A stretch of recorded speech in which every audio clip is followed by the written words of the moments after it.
نبی کی بد دعا تھی، نبی کے غلام اس کو پورا نہ کرتے تو کون پورا کرتا؟ عمر ابن خطاب نبی کے وارث تیر چبھا ہوا تھا کلیجے کے اندر کہ میرے نبی کی نام مبارک کی بے حرمتی کی ہے، اس کی ایک ایک بجانا ہے، اس کے پاچے اڑانا ہے، اس کے سرے غرور کو جھکانا ہے۔ چنانچہ موقع آتے ہی حضرت عمر ابن خطاب رضی اللہ آخری مرتبہ گزارش ہے کہ آپ حضرات اپنی اپنی جگہ پہ تشریف رکھیں۔ سڑک کے دوسری طرف کیا ہو رہا ہے ہماری ذمہ داری نہیں، وہ انتظامیہ اور ایڈمنسٹریشن کی ذمہ داری ہے۔ ہماری ذمہ داری یہ ہے کہ ہم اپنے جلسے کو پورے خیر اور عافیت کے ساتھ منعقد کریں، علماء کرام کی باتوں کو سنیں اور اس پر عمل کرنے کی نیت کریں، اس پر عمل کرنے کا عہد کریں۔ میرے عزیز بھائی دوستوں، اسی لیے علماء کرام اپنی تقریروں میں بار بار یہ بات ارشاد فرماتے ہیں کہ اس دنیا کی تاریخ اس بات کی گواہ ہے کہ دنیا میں وہی قوموں نے ترقی کی ہے جن قوموں نے کی تعلیم اور علم کا راستہ اختیار کیا ہے، کیونکہ علمی کے ذریعے سے ہمیں اس بات کی ہم تمیز کر سکتے ہیں کہ حق کیا ہے اور باطل کیا ہے، سچ کیا ہے اور جھوٹ کیا ہے، صحیح کیا ہے اور غلط کیا ہے، اور ہمیں کس طریقے سے پبلک پلیسز پر اپنے مظاہرے کا انعقاد کرنا ہے، کون سا اپنا کیریکٹر اور کردار عوام الناس کے سامنے پیش کرنا ہے جس سے سامنے والے یہ کہہ سکیں کہ یہ ہو نہ ہو یہ پوری طریقے سے ادب اور لحاظ کے اللہ تبارک و تعالیٰ نے حضرت موسیٰ علیہ السلام اور ان کی قوم کو فرعون کے ظلم و ستم سے نجات دے دی کہ اللہ تعالیٰ کے حکم سے دریائے نیل پر معجزاتی طور پر اللہ تعالیٰ نے راستہ بنا دیا جس پر کہ حضرت موسیٰ علیہ السلام اپنی قوم بنی اسرائیل کے ساتھ اس راستے سے آپ نے اس دریا کا کھم اور آپ حضرت حسین رضی اللہ تعالیٰ عنہ کے سچے ماننے والے ہیں، تو اس بات کا تحیہ اور عزم کر کے جائیں گے کہ نماز چھوڑنا تو درکنار، ہم کبھی بھی کوئی بھی نماز قضا نہیں کریں گے۔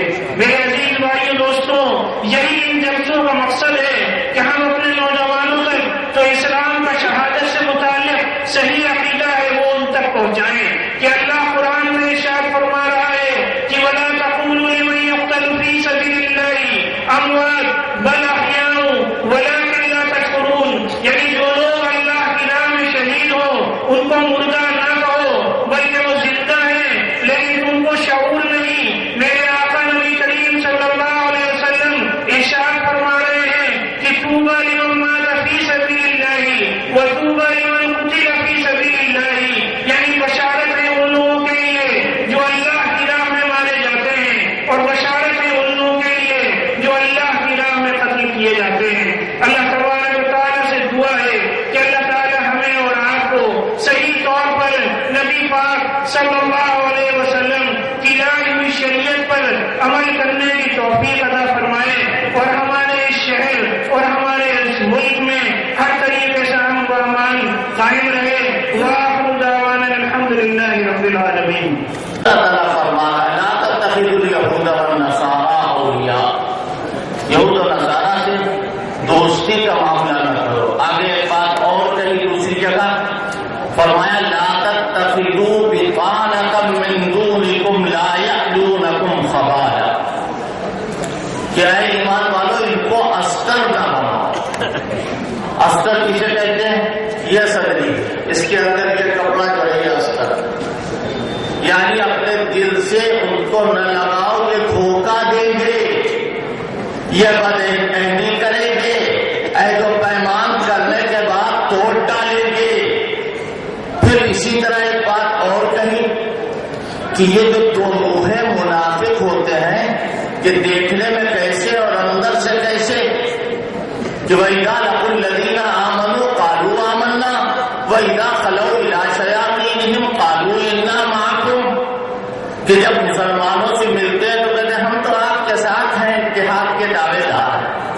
وَإِذَا لَقُوا الَّذِينَ آمَنُوا قَالُوا آمَنَّا وَإِذَا خَلَوْا إِلَىٰ شَيَاطِينِهِمْ، اور جب اپنے شیطانوں سے جا کے ملتے ہیں تو کہتے ہیں إِنَّا مَعَكُمْ إِنَّمَا نَحْنُ مُسْتَهْزِئُونَ، ہم تو تمہارے ساتھ ہیں اور ہم ان کا مذاق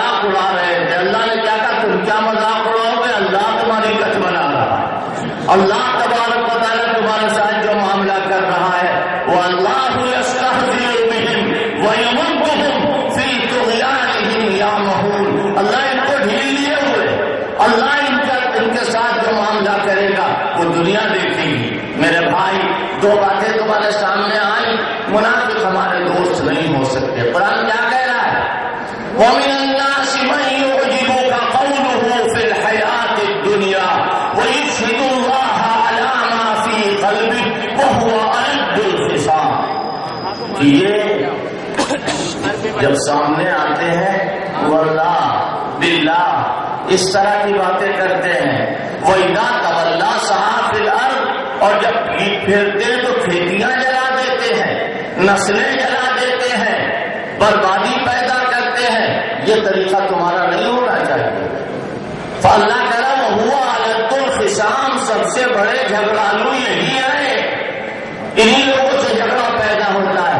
تو دو باتیں سمجھ میں آئی، ایک ہے منافق اور ایک ہے یہودی. اب ہم اے اللہ کس سے دوستی کریں؟ آپ منافقوں سے بھی دوستی سے منع کیے دے رہے ہیں اور یہودیوں سے بھی دوستی، نصارہ سے بھی دوستی نہ کرے تو دوستی کس سے کرے؟ فرمایا انما ولیکم اللہ ورسولہ والذین آمنوا الذین یقیمون الصلاۃ ویؤتون الزکاۃ. فرمایا خبردار، تمہارا دوست تو اللہ ہے اور مومن ہے، مومنوں سے دوستی کرو.